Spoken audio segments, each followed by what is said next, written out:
Hello everyone, it's Francesco here. I just wanted to say a little memo that I am going to be teaching a class at the upcoming Reset course, which is run by Scott Friesen over at Simpletivity.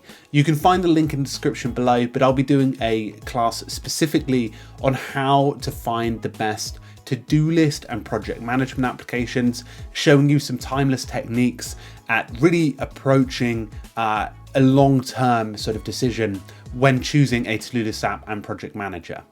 I'm really excited to be part of the course, and it's not just me being in it, Mike Vardy's in it, and obviously Scott will be running the course from October 19th all the way to November the 11th.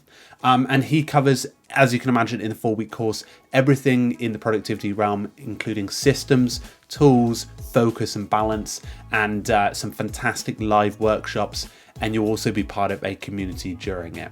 So I'm super excited to be part of the class. And as you can imagine, looking forward to speaking to many of you who may be taking part. But a huge thank you, and find the link in the description below.